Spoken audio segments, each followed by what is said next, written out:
Hello, my name is Nan Singh, and I grew up in England in very wealthy circumstances, and we lived in a beautiful exclusive area.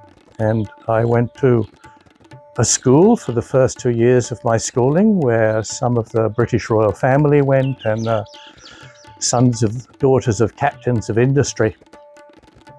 And it was really, until I was 12, it was a really delightful childhood, and a childhood of great privilege. When I was 12, my infant brother died, and it was the beginning of a complete breakdown of the family. It was actually the beginning for me of 7 years of a kind of hell. After my brother died, my mother had a nervous breakdown, and instead of a house full of laughter and children, it was a house full of tears and sadness. And I was sent to an English boarding school, which, coming from this protected childhood, was a terrible introduction, a lot of bullying, sexual abuse, and I felt like I'd been sent away to this hellish place, and I ran away, and my father sent me straight back. Slowly my father's business didn't go so well, and by the time I was 20, he had lost everything. And I went from this life of, we would eat in 5-star restaurants and so on, and I ended up living on the streets in London. And it was, I lost trust in everybody and everything. And all the culture I'd been brought up to believe in, and I was brought up to take over my father's company. It turned out to be easy for it to disappear. And most of the people we knew turned their backs on us. So it was a very rude shock. My father's offices had been in Mayfair in London, which is a very exclusive area, and I found myself sleeping in a park less than a mile from where he had his offices. And probably not with full consciousness, I wondered if there was some deeper truths or a deeper way of being that couldn't be taken away.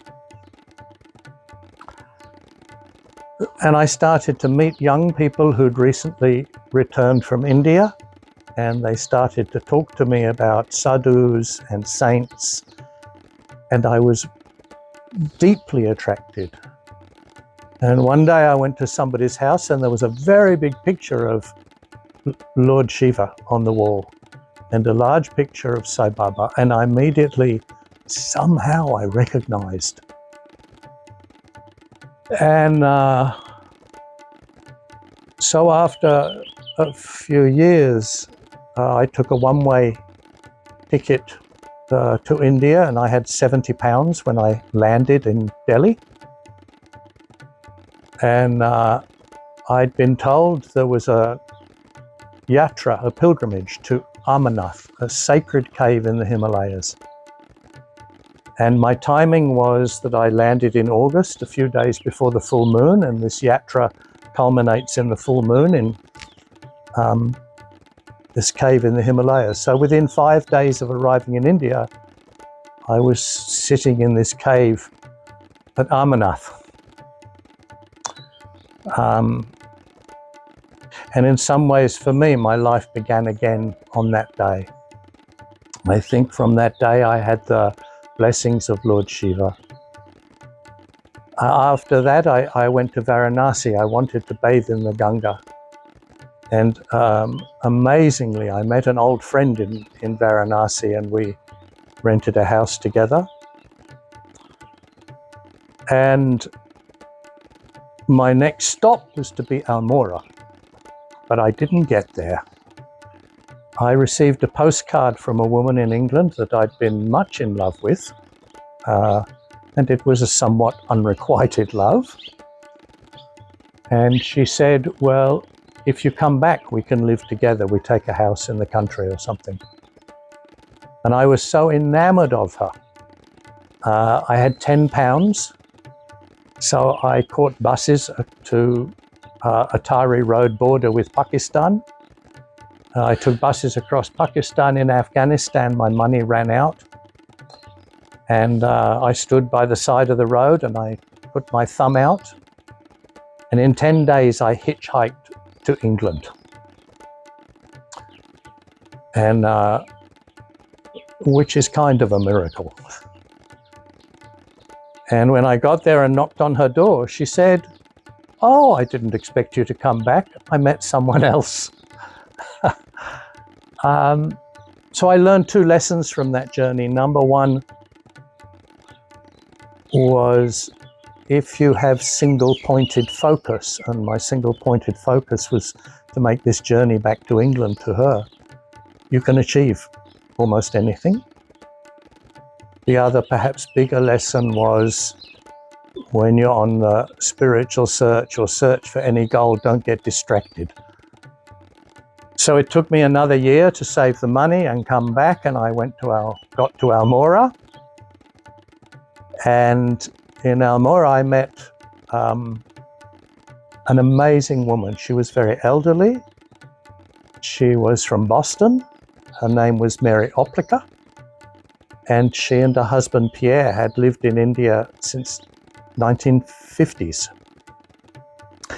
Baba called her Tara Devi, and she was Babaji's first Western devotee. So she would talk to me about Babaji, and I saw his picture in tea shops and started to get some attraction. And then the great lady saint Ananda Myar came to Almora. And I went to have her darshan. And I was sitting in a little courtyard, asking inside if she could take away all my doubts and fears. And suddenly my body filled with light. And I looked up at her, and she was looking directly at me. And she spoke inside me, and she said, first you have to love me. And I had wondered until that moment if she perhaps was my guru, but I realized no, she wasn't. And I stood up from that darshan, and I saw a young Western woman who'd had mundan, had her head shaved. And I said, where have you come from? And she said, I just came from Babaji. And she told me where Haidakhan was, and I somehow knew immediately I had to come, and I connected the dots that this was who Tara Devi had been talking about. So I gave away all my possessions. I had $2 left. I caught the bus to Katgodam, and from there I walked and arrived in Haidakhan. And in the evening, Babaji came, as was his habit. He came and sat on his asan and gave darshan. And I made full pranam. And he said, you sleep here tonight, tomorrow you go. And when he said those words, my heart broke. I thought, this is the end. I don't know what to do. I was just broken. And as soon as I had that thought, he said, no, you good man, you stay. And I asked him, Baba, how long? And he said, always. And that was 47 years ago, the central part of my life. I barely know how to describe it. Somehow he's deep in my heart. And for my children, who are all grown adults now, one of them with child of his own. They've been coming to puja since they were born. Babaji named the first two children, they were twins. And always when people asked Babaji to name their children, even the Western people, he gave the children Indian names. So when they were born, I took a photo of each of them on the first day and sent them to Babaji and said, Babaji, please would you name these children? And then a few days after, I got a letter from my father in England, and he said, now you will find that life is very serious. Now you're a family man and you'll have to work very hard. Oh, and your Indian philosophies will come to nothing. And by the way, if you give them Indian names, I'll never forgive you. So the photos came back a few weeks later from Babaji, and on the back was written Herbert and Martin. And to the best of my knowledge, the many, many children Baba would have named, they're the only two. So he sees everything. He kept the family harmony. Another thing that happened this period of my life in my teens and early 20s, I'd lost trust in everybody. I didn't trust a single human, no one. And I was sort of broken. And one night, during Baba's darshan, I looked up and he was really looking at me, like with great intensity. And I had the notion that he could see what I was thinking.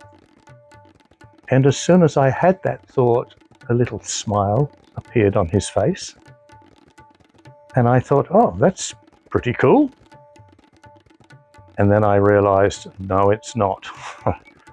I realized there was a lot of negativity and unpleasant thinking in my mind, and I became deeply ashamed, and I started to weep. And in the middle of this weeping of shame, I looked up and he was looking at me with such love, such utter love. And quicker than I can explain it, I realized that this is the miracle of the divine.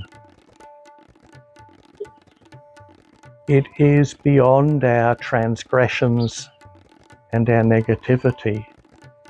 Every single one of us is utterly loved in the divine sense. So our divine nature, which is at the center of all of us, is utterly connected with the greater divine. For the last 47 years, I've never felt that Baba wasn't there.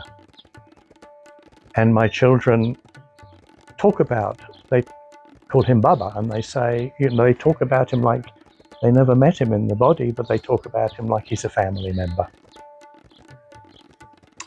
And one last little story. My son, when he became a father, on the night after his son was born, he came to me and he said, Dad, I had this dream. Baba came in my dream last night. And I said, oh, what did he say anything? He said, yes. He said, on the birth of your son, I've given you 50,000 blessings. And most of us would bow down. And I said, oh, did you say anything to Baba? And he said, yes. I said, can I have 100,000? And the way he described Baba in his dream saying no, it was like hearing Baba's voice. So I think for me and for my children, he's a living presence in our lives. He's not manifest in the body, but for us, he's never gone away. Bole Baba Ki Jai.